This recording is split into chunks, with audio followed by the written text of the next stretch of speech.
You make a few steps forward, but you feel pain. Then you go to see your physiotherapist, which is great, but you still feel pain. And then at the end, you go to see your doctor, giving you a few pills, but you still feel pain.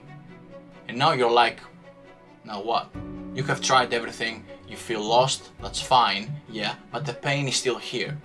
So let me just give you a step-by-step guidance in terms of how to manage your chronic pain, yourself guys, yeah, without any medication at all. It doesn't matter if you are at home, work, taking work breaks, yeah, you can apply this at any time.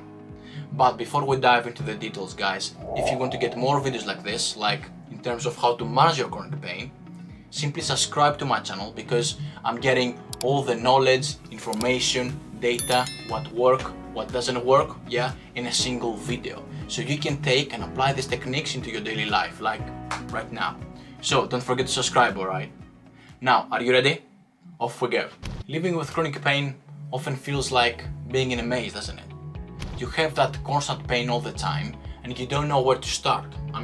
Where to start doing something in terms of making you feel better. Can you relate to that?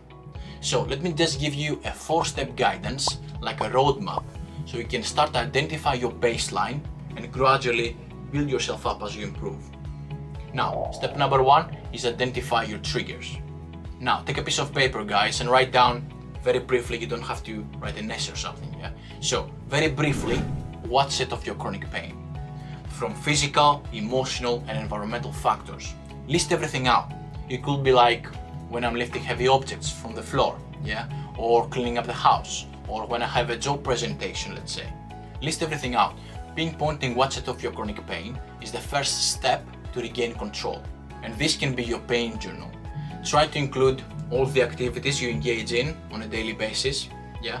And don't forget the environmental factors. So basically, is the pain getting worse when you're at work and settles down on the way home? Yeah? How intense is your pain? From scale 0 to 10. With 0 will be like not at all and 10 will be maximal. It's crucial to identify your pain levels in its peak and settling points, yeah? Because we're gonna need this to move forward. So it's very important. This will be your baseline, your day 1, call it whatever you want, doesn't matter. Take a few moments, write everything down, pause this video if you want to, that's fine, and then move to step number 2. Now, step number 2, understanding why your pain goes on and on and on. So, picture your body as a complex system between your nerves and your brain. At first, keep that in mind. Pain serves as a protective mechanism, protecting you from potential harm. In chronic pain, however, this mechanism becomes dysregulated. What I mean by this? So, even when the tissues have healed, nerve signals continue to send normal sensations as pain. Are you with me? Sure? Consider it like a hypersensitive alarm system. It perceives danger when basically there is none.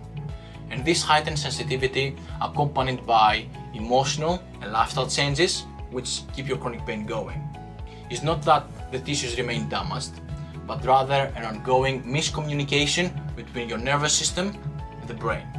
And that's why people with chronic pain often feels like the pain is getting worse in a high stressful situations, like working environment, let's say. Step number 3, lifestyle changes. Let's get real. How is your diet? Do you eat junk food quite often? Do you exercise at all? Or do you go straight back to your couch after work? Guys, exercise is one of the best treatment out there. It doesn't matter if you have chronic pain, lung condition, or feel depressed.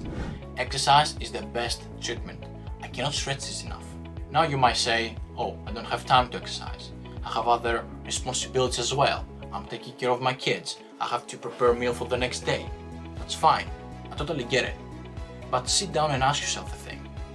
Is that the real reason I'm not doing exercises? Or is it just an excuse because I don't feel like it? Guys, don't feel overwhelmed when you hear about exercise, alright? You can do an effective 30 minutes exercise program, at home, you don't have to go to the gym, with no gear at all. And by the end of the day, that's your body, guys. You need it to perform at its best, to make your tasks easier, yeah?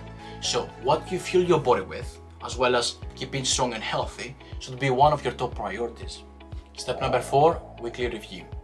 That's your self-reflection. Now, go back to your pain journal and try to see if there is an improvement. How are your pain levels after changing your diet and completing a few exercises? Is there anything you could have done better? Write everything down, guys, alright? And I promise you, you will start feeling better. And try to repeat this circle over and over and over again, yeah? And gradually, you're gonna see some improvement. Guys, I have tried to keep this as simple as possible. We don't need complicated things in our lives anyway. Our lives are quite busy. So if you feel lost and if you don't know where to start in terms of how to manage your chronic pain, here's your blueprint. So do these simple steps weekly, and in the comments below, let me know if you have spotted any difference. Is your chronic pain starting to fade away? Let me know in the comments.